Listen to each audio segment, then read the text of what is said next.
Então a estrutura é sempre a mesma, coluna, né?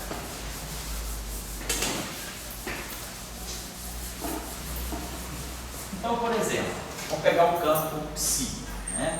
Então, como a gente tinha visto ontem, né? Esse campo psi, ele é um campo fermiônico, então vai ter que aparecer tanto o psi alfa estar quanto o psi alfa. Aqui eu queria fazer também, precisar uma coisa um pouquinho melhor, que é o seguinte: a estrutura do lagrangiano é essa aqui, né? Vamos dizer assim, psi alfa, psi dagger, psi ponto. Tinha escrito dessa forma. A menos de um i, tínhamos escrito menos psi ponto dagger psi. Então, se vocês observarem, quando a gente deriva em relação a psi ponto, a derivada do lagrangiano em relação a psi ponto, ela está, na verdade, dando psi dagger. Então, esse objeto aqui, o dl de psi ponto, ele tem a estrutura de um vetor linha. Ele é o dagger. Quando eu derivo o dl de psi ponto, de psi dagger, ou de psi alfa estar, né? Na verdade, podemos até colocar assim.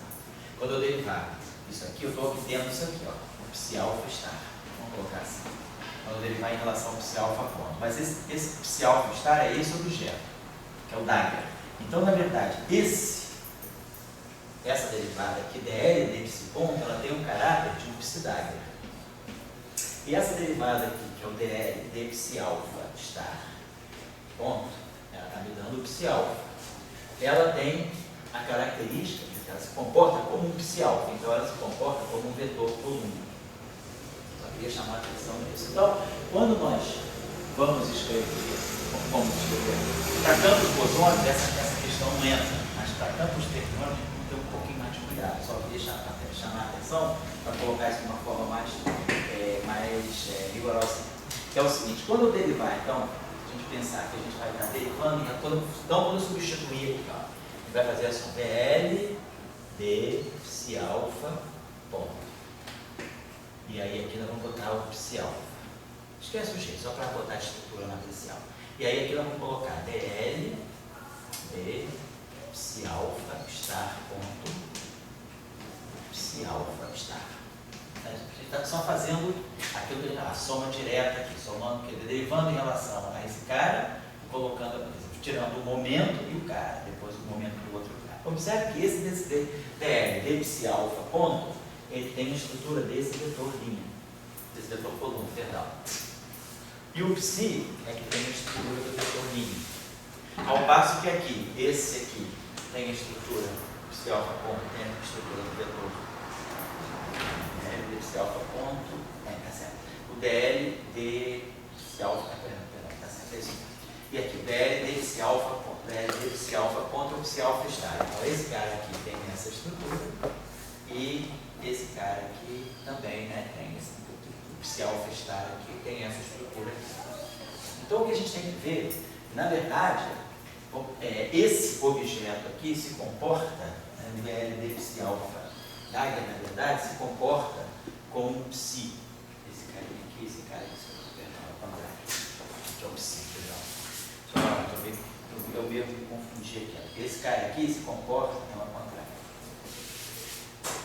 O dl de psi ponto, de psi alfa ponto, ele se comporta como um psi dagger. Então, esse cara aqui fica com essa estrutura, perfeito. Esse cara aqui fica com essa estrutura, que é o vetor coluna. A nossa ideia é o psi é o vetor coluna, tá? Nossa convenção é essa. O psi dagger é o vetor linha transposto. Então, quando eu derivo em relação ao psi alfa ponto, eu estou derivando em relação a esse cara, eu estou obtendo esse, eu estou obtendo, na verdade, esse psi dagger. Então, tá certo, esse cara aqui tá com essa estrutura aqui. Isso aqui me forma direitinho no escalar. Agora, quando eu pegar esse cara aqui, esse cara tem a estrutura de um psi. Então, esse cara aqui, ele vai como um vetor linha, coluna. E esse cara aqui é que vai como um vetor linha. Então, esse lado aqui, quando a gente, na verdade, para poder respeitar essa estrutura, quando a gente vai escrever o teorema de Meier, né? Está aqui, isso aqui é genérico. Mas quando eu vou abrir essa soma, no caso do campo fermiônico, vamos levar em conta que a gente tem que saber quem é o vetor linha e quem é o vetor coluna. Então, no caso do vetor No caso do campo espinorial, vou só chamar a atenção para isso. Quando eu derivo em relação a isso aqui, perfeito. Esse cara aqui está fazendo o papel do psidário, esse cara aqui está fazendo o papel do psi. Quando eu for somar agora, jogar a contribuição que vem do psi alfa estar, eu vou ter que fazer essa operação.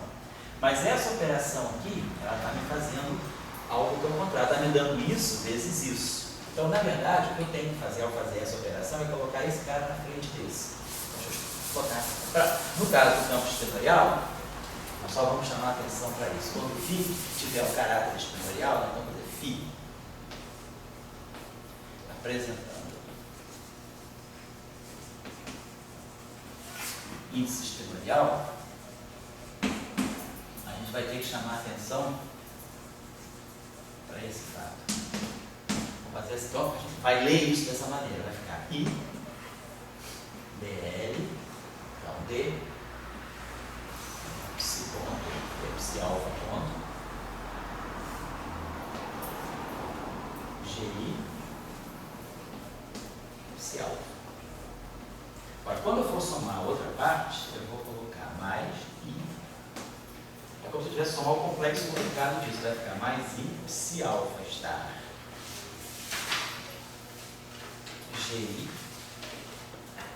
GI Dagger, mas o GI Dagger é o GI, a coisa é hermitiana, e aqui eu vou colocar o DR, D psi alfa estar.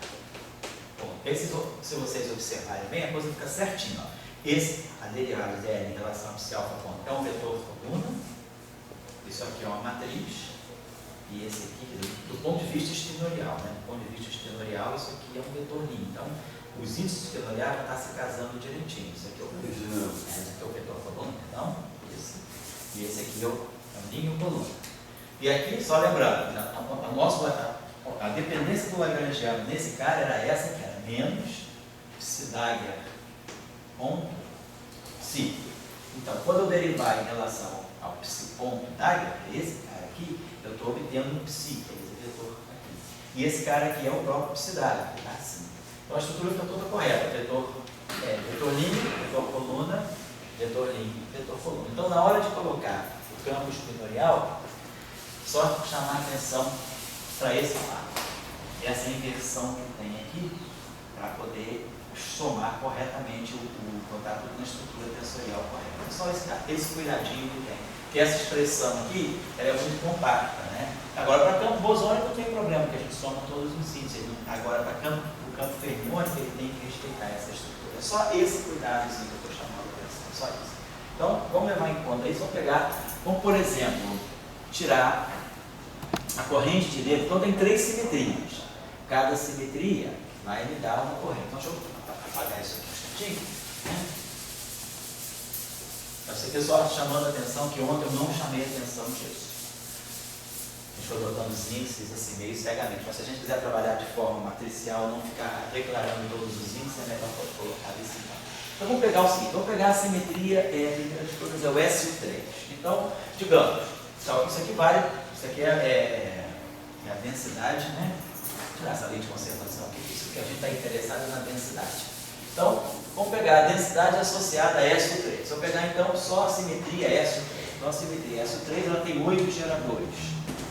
Então, eu vou dizer que os meus geradores de S3, eu estou com tantos índices aí, vamos chamar de I mais 1, vamos chamar de GI GI. Então, meus geradores de S3 são GI e eu tenho 8 geradores de S3. Então, eu vou colocar cada gerador aqui. Então, eu vou ter meu ROI do SO3, ele vai ser a derivada, então, nesse caso é o caso fermiônico. Então, nós vamos ter I, DL, E, psi, alfa, ponto. Aí aqui vão ter os geradores GI, e aqui vão ter o psi alfa. E aqui mais I, psi alfa estar, GI, DL, E, psi alfa, estar.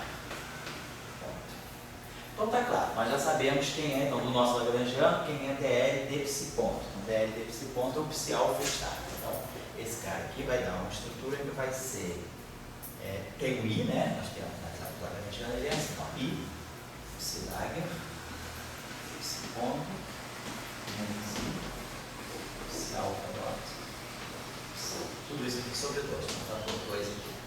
Mas entendemos porque ontem a gente pega isso aqui por partes, ganha um sinal mínimo, esse cara se conhece. Então, quando eu derivar em relação ao psi-alfa ponto, eu estou obtendo aqui I sobre 2, então vai ficar I da menos 1 sobre 2. Por esse primeiro termo aqui, ele vai produzir um menos psi-alfa estar.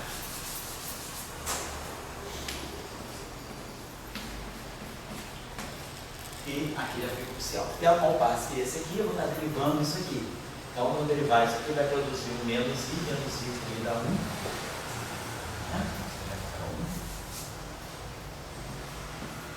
E aqui nós vamos ter o psi-alfa, né? Tem aqui o psi-alfa. Tem que ser só. Tem um outro projetinho extra aqui. Vai ficar claro agora para nós. É o seguinte: campos de natureza, isso é uma coisa importante também. Quando a gente tiver, apesar dos campos serem clássicos, campos clássicos fermiônicos. Quer dizer, os campos sendo clássicos para nós tomamos esses campos como sendo meras funções que comutam, são funções, passam umas pelas outras. No caso dos campos fermiônicos, devido justamente à estrutura da ação, os campos clássicos fermiônicos, eles são tomados como variáveis de Grasman.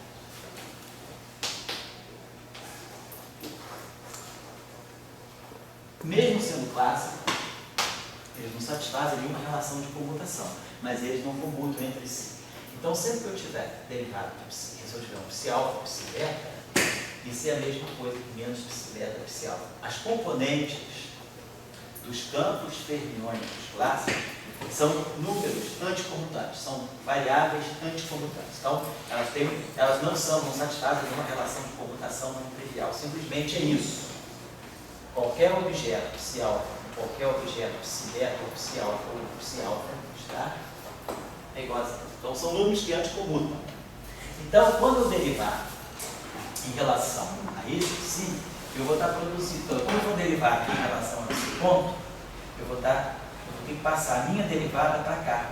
Então, eu tenho uma anticomutatividade. Para eu poder derivar essa função, eu teria que ter a derivada em relação a isso. Eu faço esse produto, troco a ordem. Então, essa derivada, quando eu tiver a derivada, quero dizer para vocês isso, quando eu tiver a derivada em relação a psi-alfa ponto dessa grandeza, psi-beta está, é essa grandeza aqui, psi-beta ponto,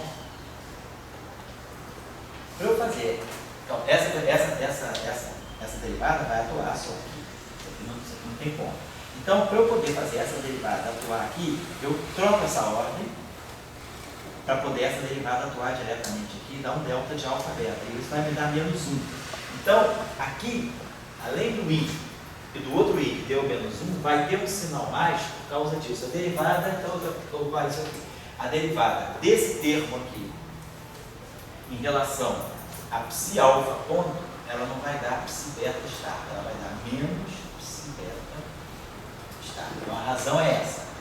As coordenadas, as componentes dos campos fermiônicos clássicos, mesmo clássicos, isso ele não tem interpretação, classicamente interpretar um campo fermiônico é uma coisa que a gente não tem, a gente imagina sempre que um campo fermiônico ele deve ser entendido no sentido de um valor esperado, né, de alguma coisa mais fundamental, que é a variável de Grasman, que ele tem que ter, quer dizer, classicamente, eu não consigo colocar isso aqui como uma função de onda, é realmente um campo anticomutante. Então, essa derivada aqui, em relação a esse cara, dá menos isso. Ao passo que aqui, quando eu... Oi?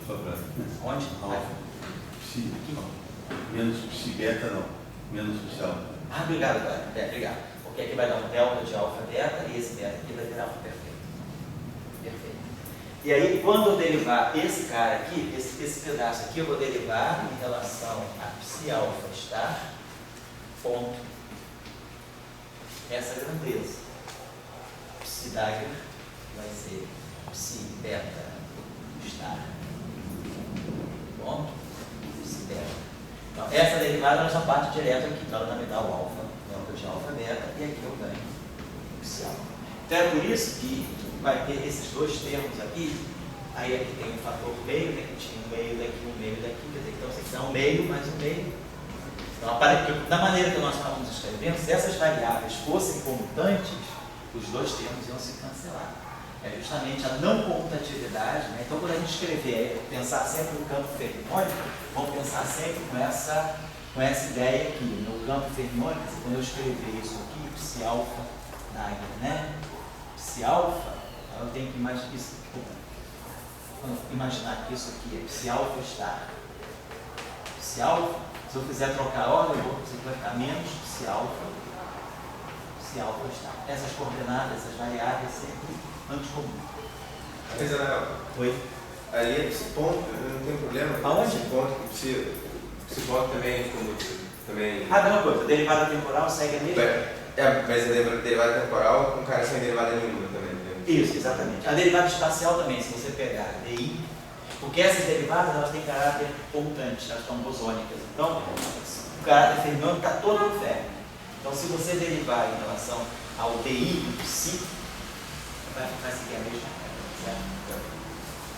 Eu estou sendo um pouquinho rápido com isso, porque eu vou querer depois jogar isso quando tiver no caso relativista, vou preferir trabalhar isso melhor. Mas eu estou só chamando a atenção de vocês para essa discussão. Se alguém quiser ler um pouco sobre isso, tem um livro de eletrodinâmica quântica, aqui na biblioteca tem. E lá atrás ele faz, num dos apêndices desse livro, ele faz uma discussão muito boa sobre essas variáveis de Grassmann.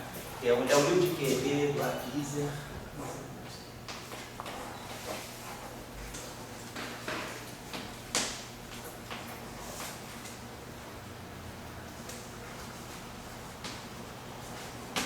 Akiser Berestetsky. É o livro de eletrodinâmica. Um livro russo muito bom, acho que é dele. Nesse momento ele está até comigo, ele tem umas tabelas boas, de integrais, tá? Então é um livro muito bom de eletrodinâmica quântica. Lá atrás, no apêndice, ele discute bastante essa questão das variáveis de Grassmann. Então isso aí é uma discussão importante. Sempre o setor fermiônico, os campos fermiônicos clássicos, eles obedecem essa chamada álgebra de anticomputatividade. São as chamadas álgebras de Grassmann, ou são o que a gente chama de A-numbers, non-equilibrium numbers. Os campos bosônicos são números comutantes, são C-numbers. São números complexos comutantes, e aqui são números complexos anticomutantes. Isso é uma coisa interessante, né? Não é uma coisa assim muito comum, isso para CDT se usa bastante. Mas, por exemplo, se vocês pegarem uma variável única, se eu tiver teta alfa, né? Teta alfa, teta beta é igual a menos teta beta, teta alfa. Então, se alfa for igual a beta, significa que teta alfa ao quadrado é menos teta alfa ao quadrado. Então, se eu pegar uma variável, ela mesma, né, ao quadrado, ela dá zero. Então, mas ela não é zero. Então, qual é o número que não é zero, mas que o quadrado é zero? Então, não tem sentido isso no campo dos reais. Então, a gente pode dar uma representação matricial para essas variáveis de Grassmann. Porque, por exemplo, se eu pegar essa matriz aqui, 0, 1, 0, 0, essa matriz aqui, o quadrado dela é nula. Então, esses números, né, de Grassmann, eles podem ter uma representação matricial. Eu posso pegar a álgebra, quando eu falo θ 2 é igual a 0, mas θ não é 0, esse objeto aqui representa bem esse número, né, essas propriedades. Então, a variável de Grassmann, na verdade, ela é uma variável única, mas a gente tem que perceber que ela, como se tivesse uma estrutura matricial por trás. Só para chamar a atenção. Lá no livro do Akiser, é bom porque ele ensina como é que eu derivo em relação a essas variáveis, como é que eu integro. Aí vocês vão ver que tem uma relação interessante que integrar sobre uma variável de Grassmann é a mesma coisa que derivar em relação à variável. Então não existe diferença entre derivada e integral. Integrar é a mesma coisa que derivar. São as mesmas, então, a integral de uma constante é zero. E a integral da variável é 1. Então ela segue essas regras aí. Tem uma explicação para isso. Ele define a derivada, define a integral. Ele é como todo jogo de matemática. Coloca umas prescrições e você mostra como é que você opera com essa álgebra. Então a gente pensaria que os campos fermiônicos, né, em segunda quantização, quando eles se tornam campos quânticos, né, faz mais sentido, porque eles são campos quânticos e eles não satisfazem, eles não comutam. Mas, do ponto de vista de uma teoria clássica, você ter campos que não comutam, quer dizer, que anticomutam, como é que eu interpreto isso classicamente? Como é que eu meço, né, uma grandeza que anticomuta consigo própria? Então, esses campos fermiônicos clássicos, eles não têm um sentido imediato, né? Eles têm que ser interpretados de uma outra maneira.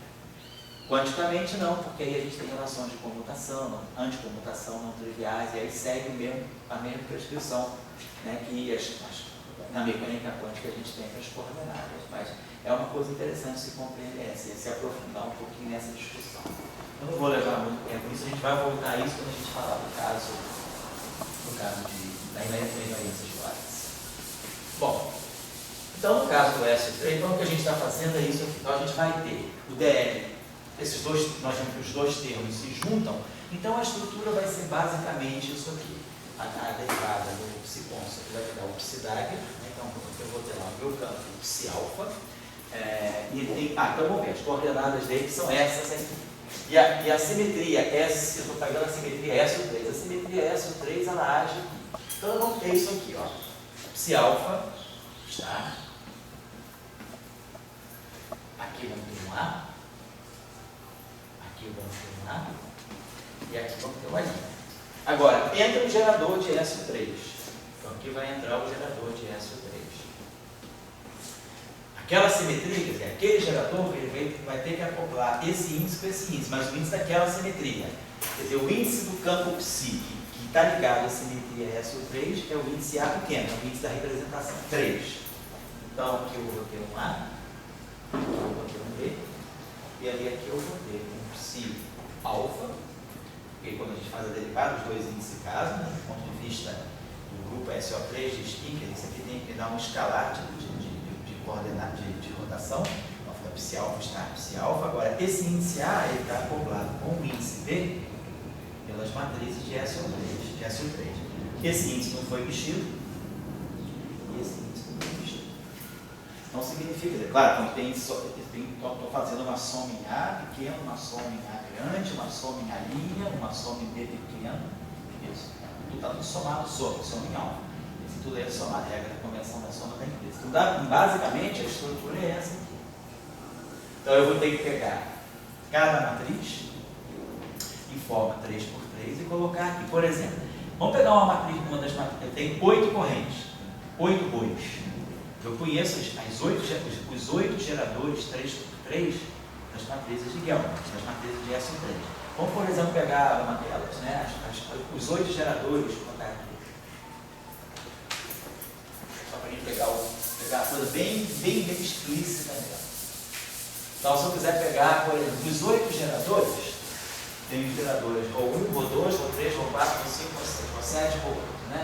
Então, a densidade ρ1, ela vai estar associada ao gerador que a gente chama de lambda 1. O gerador lambda 1 é a matriz de Pauli, é 0, 1, 0, 1, 0, 0, 0, 0, 0. Aí eu vou pegar o gerador O2, que é o lambda 2.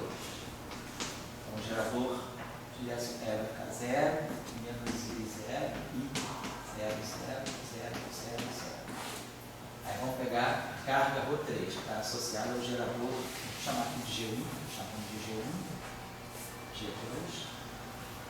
Na literatura, esses geradores 3x3 são chamados de lambda, são chamados matrizes de Gelman.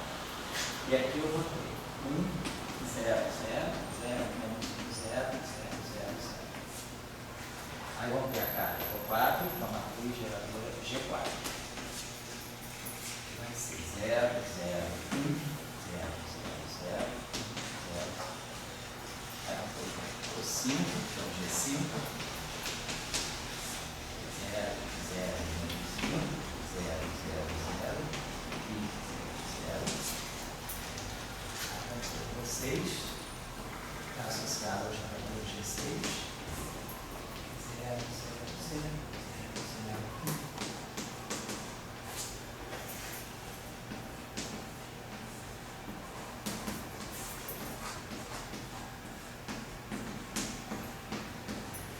E o finalmente o G8.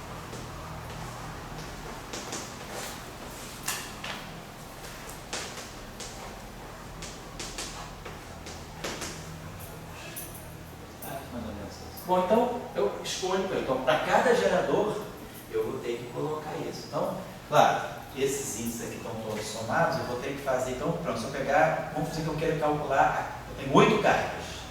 A cada esse índice é livre. Então eu vou ter uma carga ρ1, ρ2, se eu, por exemplo, quiser calcular a carga ρ4, então se eu quiser calcular ρ4, eu vou colocar aqui o gerador G4. Mas aí a gente vê o gerador G4, ele vai acoplar o Psi1 com o Psi4. O Psi1 com o Psi3. Então, esse A varia de 1 a 3, esse B varia de 1 a 3. Então, quando eu colocar esse cara aqui, esse 1 aqui vai pescar esse Psi3. Né? E vai acoplar lá com o Psi1. Então, eu vou produzir aqui Psi alfa 1, G4 1, 3, e aqui vai ser o 3. E G4 1, 3 vale 1. Então, vai dar esse termo, e agora mais esse aqui dá tudo zero, e aí quando esse A aqui valer 3, né, quer dizer, eu estou pegando esse cara aqui, então na verdade eu teria esse objeto, 1, 2, 3, essa matriz e esse objeto, 1, 2, 3. Então aqui era 0, 0, 1, então esse cara aqui acopla 1 com 3, e esse cara aqui acopla 3 com 1. Então vai ter mais um termo, que vai ser Psi alfa 3 está a linha Psi alfa 1. Então são esses dois termos. Vai ser o termo 1, 3, mais o termo 3, trocando 1 com 3. Então, essa é a estrutura dessa densidade. Então, claro, esses índices aqui estão somados, somos sobre todos esses índices A, que vão de 1 até 2, que esse índice A que é um dublete, é só 4, então esse aqui vai de 1 a 2. E o outro índice vai também de 1 a 2. A linha vai de 1 a 2. Então, seria 1, 3. Agora aqui eu botaria 1 e 2. Então, fazer todas as somas possíveis. Né? Vai ficar Psi 1, 1, 1. 3, 1, 1. 1. Aí, enquanto esse cara aqui for ainda 1, esse cara aqui pode ser 2, esse cara aqui pode ser... varrer todas as somas possíveis. Mas o que é importante é que essa carga de SO3, ela acopla essa componente com essa componente. Quer dizer, bom, cada matriz que eu colocar aí vai dizer quem se acopla com quem para formar essa componente. O grupo unitário tem que ter uma álgebra hermitiana. Isso. Então ali, esse G7 faz parte dessa álgebra. G7 faz parte então, dessa álgebra. Desculpa, está errado. Esqueci de botar o I aqui. Aí fica hermitiano. Todos esses geradores são hermitianos e tem traço nulo. Porque o grupo S, quer dizer, os grupos S ou N, né, eles são caracterizados por matrizes unitárias. Então, se as matrizes são unitárias, os geradores são hermitianos. Se as matrizes têm determinante 1, que é a condição do S, os traços são nulos. Sempre que eu tiver uma matriz assim, né, sempre que eu tiver um grupo unitário representado dessa forma, parâmetro gerador, se esse grupo for unitário, esses parâmetros são reais e esses geradores são hermitianos. Se essa matriz aqui tem determinante 1, esses caras aqui têm traço zero. Então, se vocês observarem, todos esses objetos têm traço zero e são hermitianos, como vocês chamam a atenção. Perfeito. Agora, se a gente vai... Eu não entendi porque ele ficou com esse 1 e depois com 3. Pelo seguinte, vamos botar aqui de novo. Então, estava assim, nossa historinha estava assim. Alfa, A, aqui, A linha. Esse aqui era o Psi alfa está, não é isso? Ficava assim, né? Isso. E aí aqui ficava o gerador, então, G4, AB, e aqui o Psi alfa, B, A. Né? Então, essa matriz G4 está acoplando esse A com esse B. Agora, observe a matriz G4. Ela só tem esse elemento não nulo e esse elemento não nulo. Pela estrutura da matriz G4, se você tiver esse objeto, tiver aqui a matriz G4.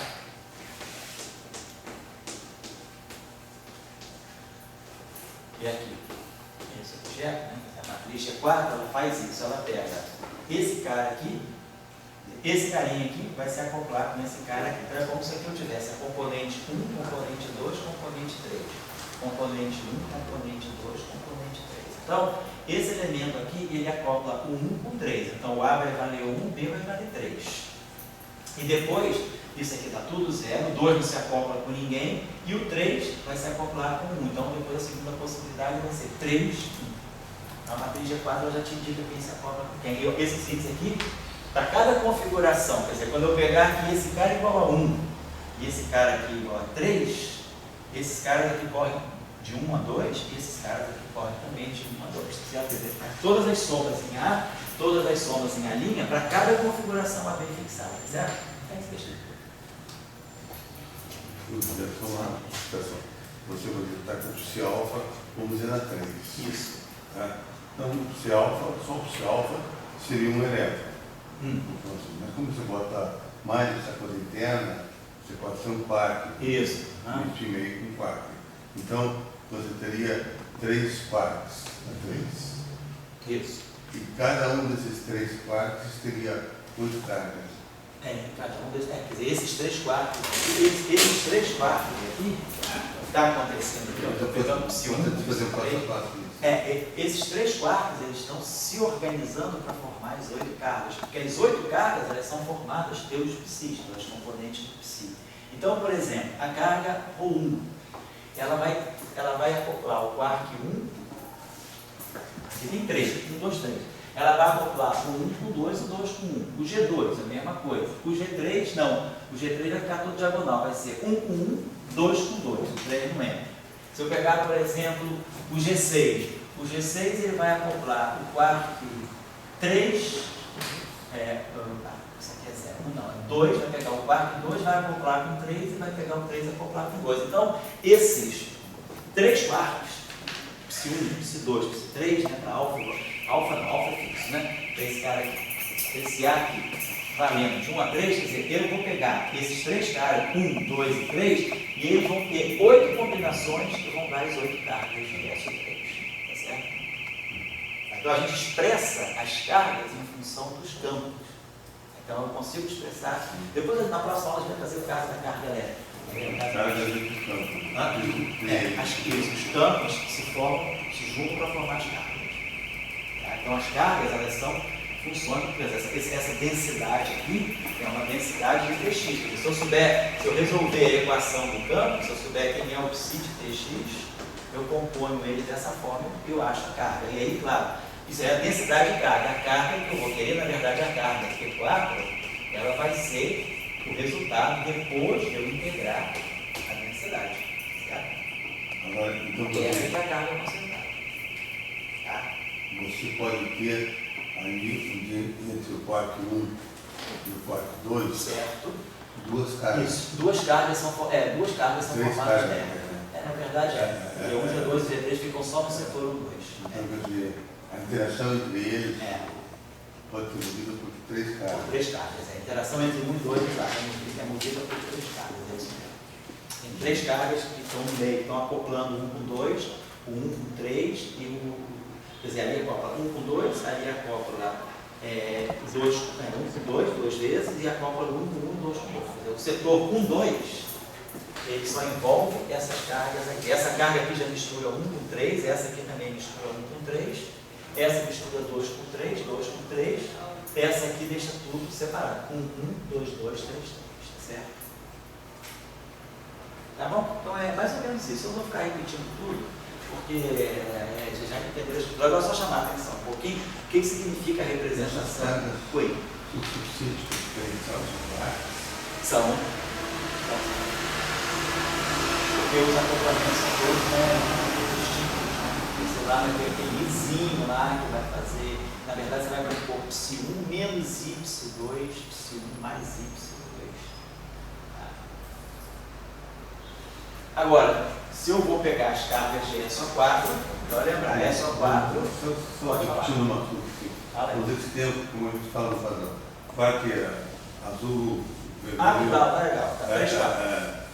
E daí. Os 3 cores, tá? Então, as cargas entre o azul e o verde ali é diferente da carga entre o azul e o vermelho. Isso, Os geradores são diferentes.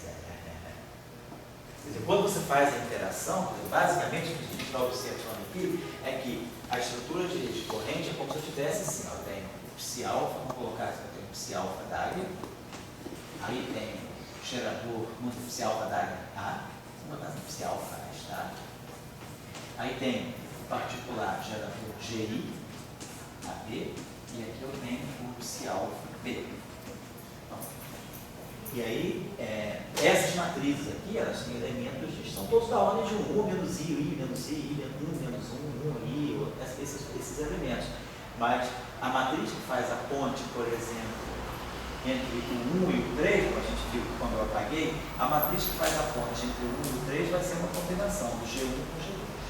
Entre o 1 e o 2, perdão, do G1 com o G2. Então, essas matrizes aqui, elas são diferentes. Não significa que as constantes, eu não coloquei constante de acoplamento. Quando a gente colocar constante de acoplamento, a constante de acoplamento é única. Né? O que vai mudar é o valor só, se é 1 ou menos 1. Você vai mudar sempre por um fator numérico, mas a constante de acoplamento que caracteriza a interação é única. Não significa que a interação entre o 1 e o 2 é diferente da interação entre o 1 e o 3, porque as matrizes são diferentes. Não. O que vai caracterizar a interação vai ser uma constante de acoplamento. Agora, essa constante de acoplamento, ela vai ser medida, ela vai estar associada a valores distintos. Desses valores aqui, eles podem dizer, por exemplo, que um processo se dá com mais seção de choque, uma coisa decai mais intensamente que outra, mas a escala da interação está aqui. Mas, digamos, eu tenho azul, verde e amarelo. Tá? Eu quero saber se eles tem uma interação distinguível entre eles. Certo. No momento que você botou o G, eles são distinguíveis. São. Agora, o que me causa assim, estranheza é que você entre o azul e o amarelo, então 1 e 2, você mostrou que tem 3 cargas. Se fosse uma somatória, tudo bem, as 3 cargas dão uma só. Mas aqui são 3 cargas diferentes. Né? Sim. Então, entre o 1 e o 2, você tem 3 cargas, e qual é que vale, como é que fica?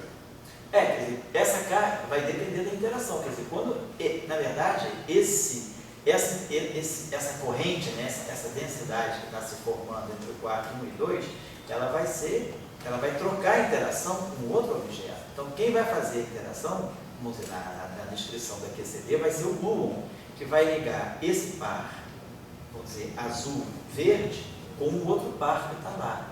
Então você vai distinguir isso aí pela mediação. Porque aí você também vai saber que se você tiver um par azul e verde, e aqui você tiver um par azul e amarelo, o mensageiro que vai ligar o azul-verde com o azul-amarelo é um.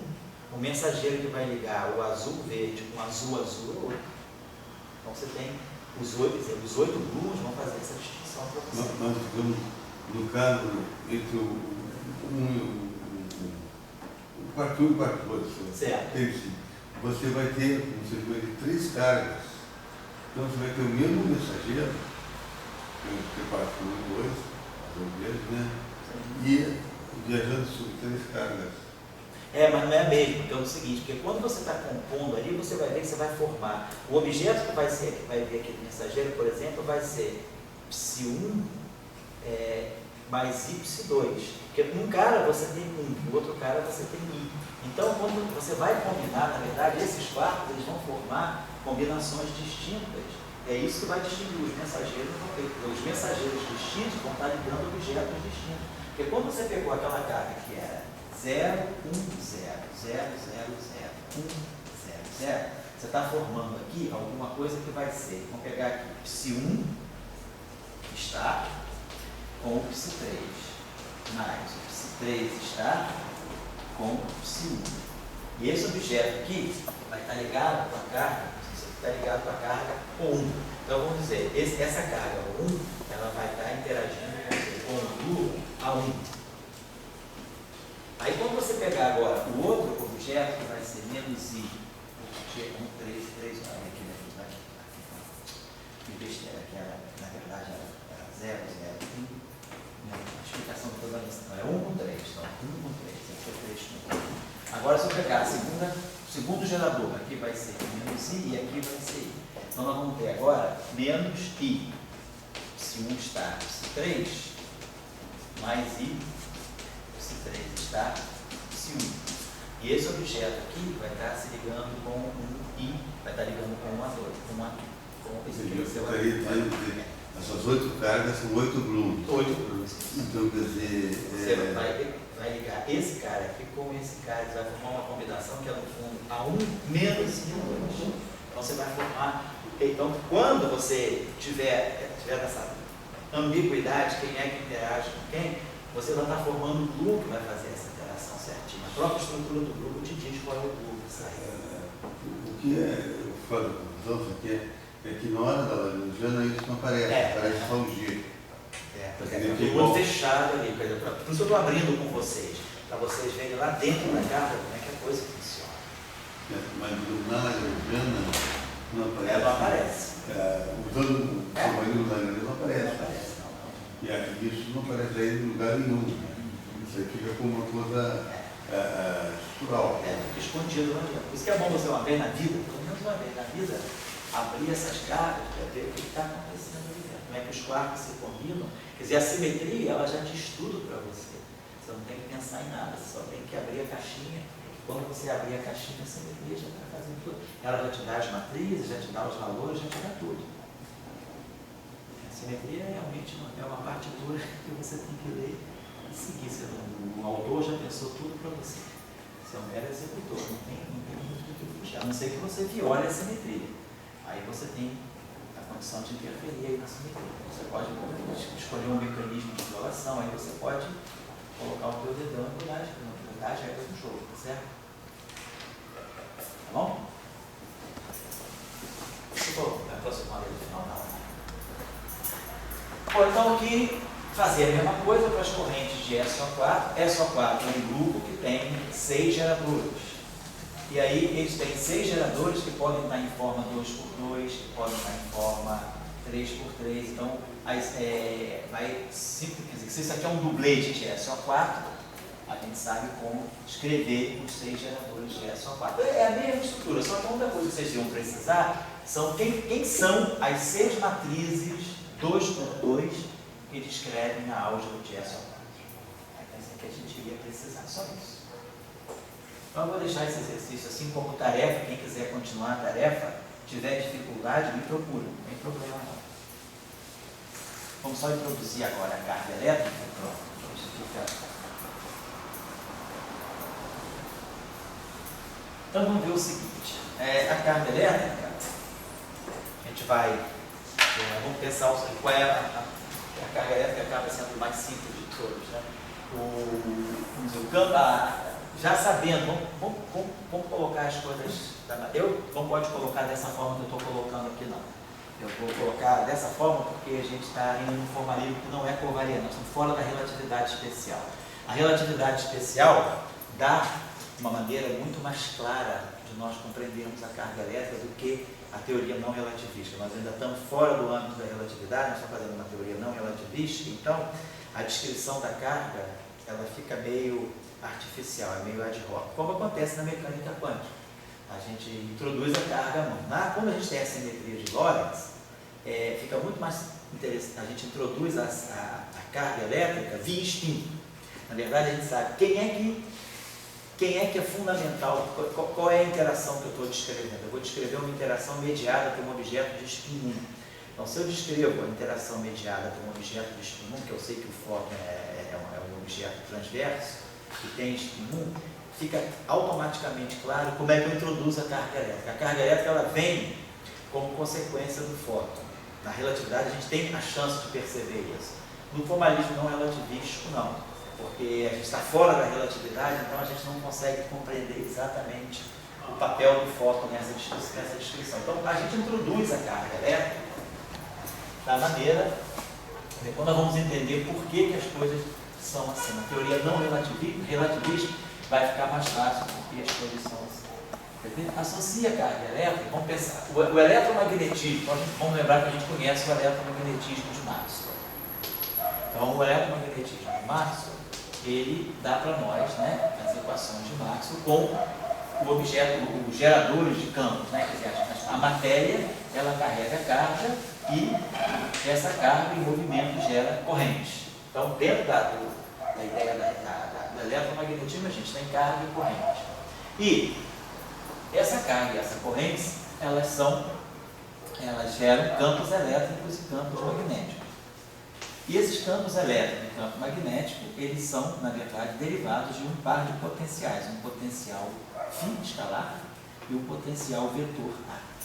Então a gente joga, né? A gente sabe que lá no fundo, né, o fenômeno eletromagnético está descrito aqui por esses dois potenciais. E a gente sabe que esses potenciais aqui, eles geram, né, as equações de Marx são invariantes pelas chamadas simetrias de Gauss, simetrias de Calibre. Então eu posso deslocar esses potenciais aqui por uma derivada temporal de um parâmetro, de uma função arbitrária, e o potencial vetor varia pelo gradiente também dessa mesma função. Então a gente sabe que eu tenho essa variância aqui do eletromagnetismo, que é chamada de variância de Calibre, invariância de Gauss. Deixo o E invariante, deixo o B invariante, deixo as equações de Maxwell invariantes. Então a simetria associada ao fóton é essa simetria chamada simetria de Calibre. E então nós vamos, já que a matéria está interagindo, né, quando a gente escreve, né, essa equação aqui divergente de igual a ρ, aqui está a matéria, né?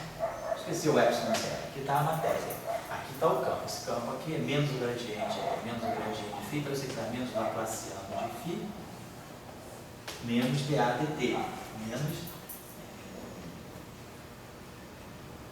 ddt, a divergência do ar, menos divergência. Tá bom. Então isso aqui está me dando a matéria. Então, esses objetos aqui, eles recebem, né, dessa transformação. Então, essa matéria, ela também a gente associa a essa matéria, algum modo de introduzir essas transformações aqui. Então, a maneira que nós colocamos a matéria seria através da chamada simetria 1. Então, a gente diz que os campos, para descrever a carga elétrica, eu vou precisar de uma simetria alfa. Se esse alfa é um parâmetro real, na verdade, se eu tenho um parâmetro real, a simetria contínua mais simples que eu tenho associada a um parâmetro real é a simetria SO2. Então, de todos os grupos, né, se eu pegar o caso bidimensional, né, o caso SO2 já é um caso complexo. Se eu pegar esse grupo SO2, né, esse grupo SO2 aqui é o grupo que está associado, né, a transformações ortogonais no plano, né, no plano real, no espaço euclidiano, 2 por 2. Então a gente sabe que essa simetria aqui ela é caracterizada pelas matrizes ortogonais 2 por 2, um determinante 1. Certo, né? Então, se eu tiver uma matriz ortogonal 2 por 2, se eu tiver essa matriz, vamos dizer que a minha matriz R seja alfa, beta, gama, delta, né? Então, essa relação aqui, se eu pegar o meu R transposto vai ser alfa, gama, beta, delta. Então, só por multiplicar o R transposto pelo R, eu vou ter alfa 2 mais gama 2 igual a 1. Aí eu vou ter alfa, gama mais beta, delta igual a 0. Aí vão ter beta, alfa, gama 2, alfa, beta mais isso, tá, perdão. Alfa, beta mais gama, delta igual a 0. Depois vão ter a mesma coisa aqui, beta, alfa mais gama, delta igual a 0. Então, sabe a mesma equação. E depois beta 2 mais delta 2 igual a 1. Então, vamos pegar essa equação aqui, ela seria alfa, alfa mais gama, gama igual a 1. E aqui eu tenho alfa, beta igual a menos gama, delta. Então, por exemplo, se eu multiplicar essa equação aqui toda por delta, eu vou pegar essa equação aqui e multiplico por delta. Então vai ficar alfa, alfa, delta mais gama delta igual a delta. Mas agora eu sei que gama delta é menos alfa delta. Gama delta é menos alfa delta. Então, alfa delta, e o gama delta é menos alfa delta. É menos alfa delta. Gama igual a delta. Então eu faço agora aqui um alfa delta, menos beta gama igual a delta. Estou usando essas condições aqui. R transposto vezes R tem que ser identidade. Então isso aqui me monta esse sistema de 3 equações. Aí eu peguei a primeira equação, peguei a segunda equação, e aí multipliquei a primeira equação por um delta. Aí usei essa condição, fatorei, mas isso aqui é o determinante. Mas o determinante vale 1. Então isso aqui vale 1. Então a gente já mostra que delta é igual a alfa. Então, devido ao fato dessa matriz satisfazer essa condição de ser ortogonal, o delta já é igual a alfa. Eu já fixei uma condição. Então vamos pegar agora a última equação. Beta 2 mais delta 2 igual a 1. Então eu tenho beta mais delta igual a 1. E vamos fazer a mesma coisa. Vamos multiplicar essa equação por exemplo, vamos multiplicar essa equação por gama. Vai ficar beta, gama, mais delta, gama, igual a gama. E agora eu uso que beta, gama, delta é igual a menos alfa delta. Então eu posso fatorar um beta aqui. Ao fatorar o beta, fica beta, gama, menos alfa delta, igual a gama. Mas isso aqui, ó, beta, gama, alfa delta, menos beta gama é 1. Então, beta gama menos alfa delta é menos 1. Isso aqui é menos o determinante. Então, a gente mostra que gama é igual a menos beta. Então, a nossa matriz S2, ela foi se fechando. Ficou alfa, beta, menos beta, alfa. E o delta é igual a alfa e o gama é menos beta. Mas o determinante dela é 1. Então, alfa 2 mais beta 2 é igual a 1. Então, se eu tenho dois números reais cujos quadrados se somam para 1, então, o jeito é que eles dependem de uma única coordenada dela. Eu pego, então, natural, tem que tomar esse alfa, cosseno de θ, e o beta, asseno de θ. Então, a forma geral de uma matriz SO2 vai ser sempre essa, cosseno, seno, menos seno. Então, essa é a estrutura de uma matriz SO2. Sempre o cosseno de um ângulo, sempre o seno do seno. Então, a gente está buscando justamente a situação mais simples. A simetria de Lorentz, a simetria de Leite do eletromagnetismo, ela me indica a presença de muito parâmetro real. Então, o eletromagnetismo, né, tem esse parâmetro real. Então, como é que eu posso agora ver qual é a simetria que eu tenho que tenha um único parâmetro real? Eu vejo que é a simetria SO2. Então, a simetria SO2 ela me permite colocar as coisas desse modo. Eu tenho R, né, vou colocar então a estrutura. Vamos chamar esse beta, esse alfa, seno de alfa, menos seno de alfa, cosseno de alfa. Só para poder ficar com aquele mesmo parâmetro. Já que é o cosseno de θ, seno de θ, menos seno de θ, cosseno de θ, o parâmetro que está em jogo é um parâmetro alfa. Agora, essa matriz aqui, todos nós sabemos, ela pode ser escrita dessa forma. Ela pode ser escrita como sendo a exponencial de alfa, direitinho, né? Posso escrever isso aqui como sendo cosseno de alfa 0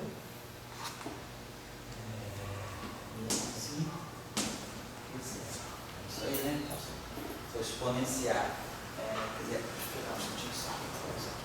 Se eu fizer uma expansão infinitesimal disso aqui, o cosseno é 1 segunda ordem, já é menos alfa 2 sobre 2. O seno é alfa, aqui é menos alfa, aqui é 1. Então, em primeira ordem alfa, essa matriz aqui, ela é a identidade mais essa matriz aqui. Primeira ordem alfa.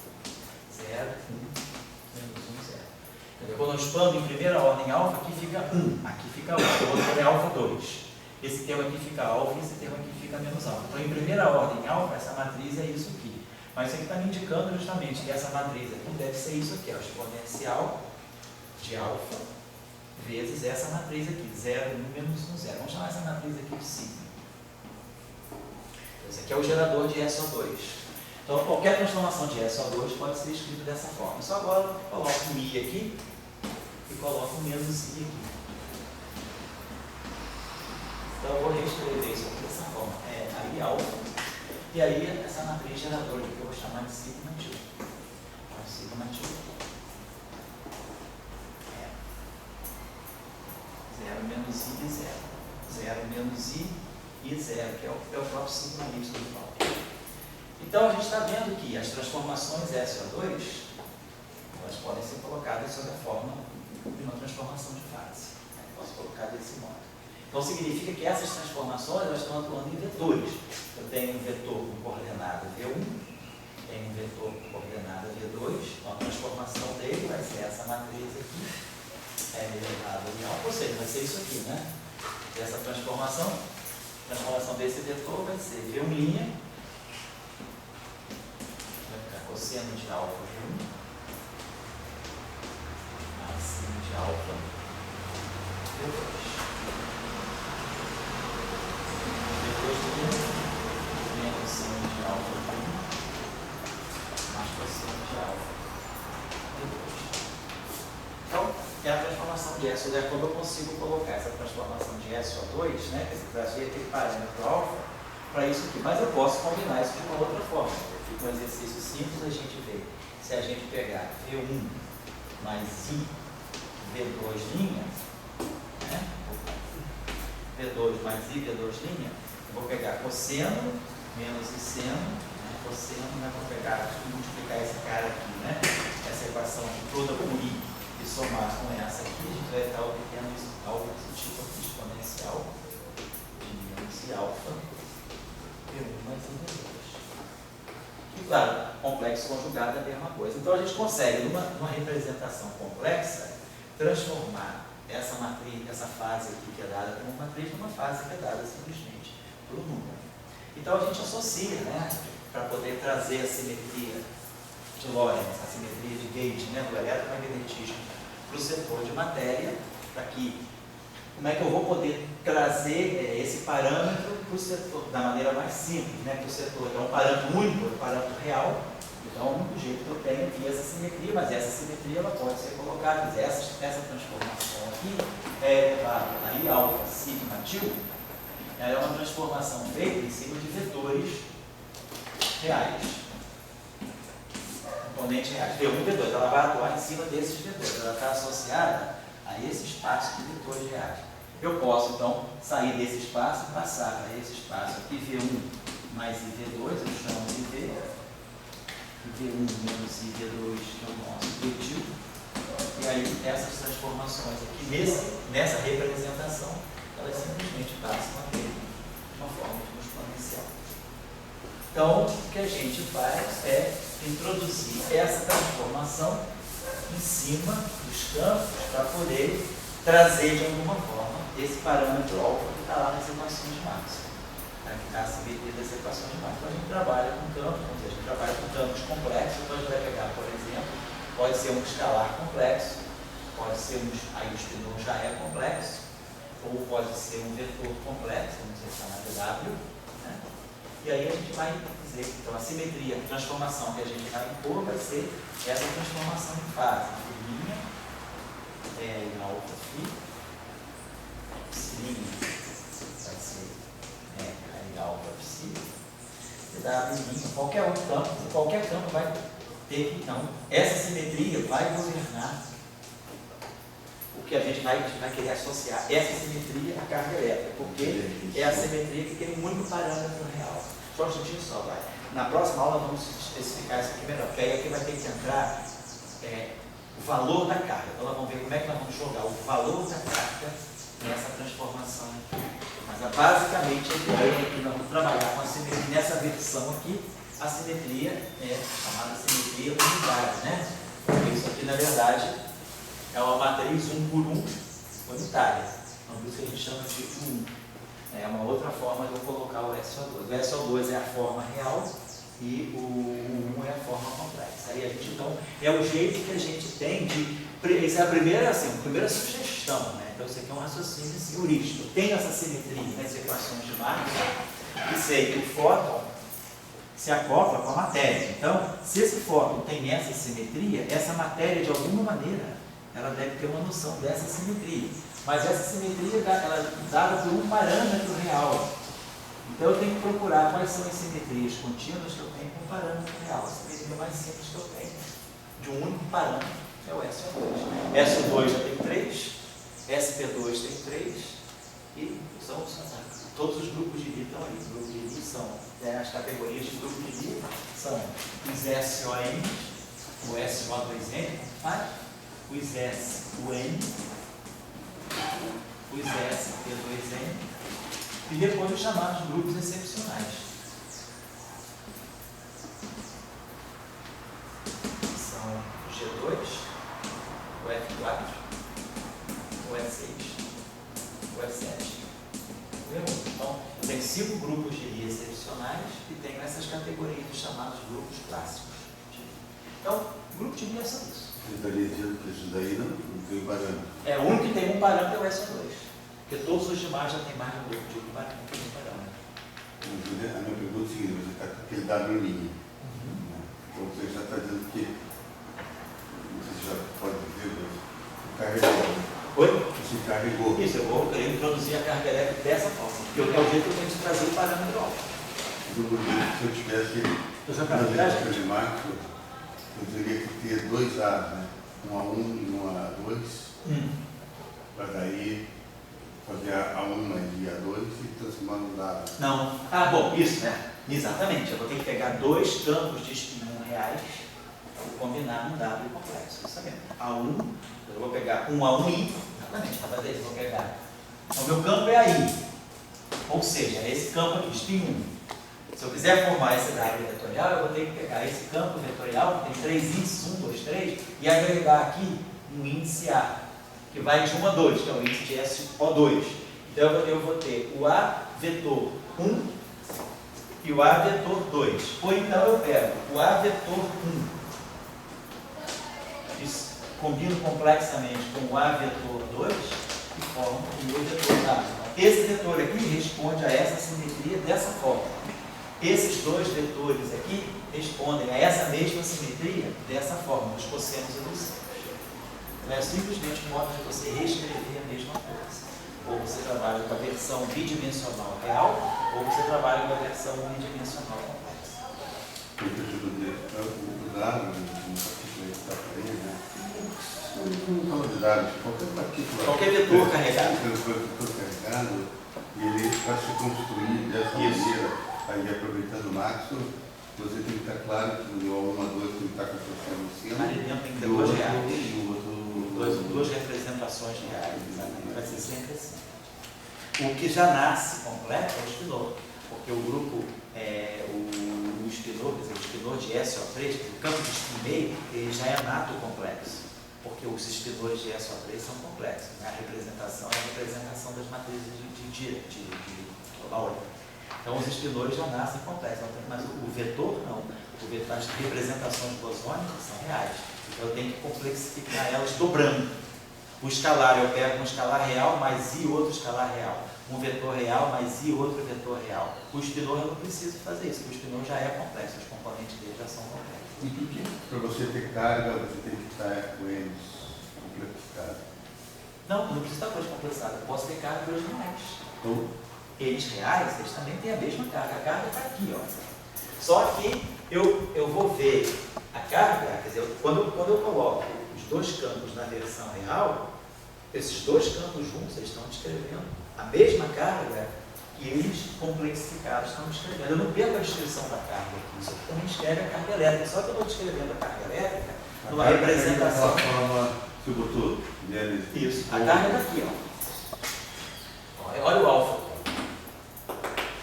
O alfa é carga? Não, ele não é a carga, mas ele é o parâmetro que está dizendo que aquele campo tem a carga que vai fazer ele interagir com os campos. Mas você anteriormente fez uma forma. Carga L, ponto, G. Tchau, Reinaldo, você tchau, atenção. Isso. Isso seria carga. Isso. Vamos reobter isso agora para esse caso. Vamos ver como é que essa descrição entra naquela carga.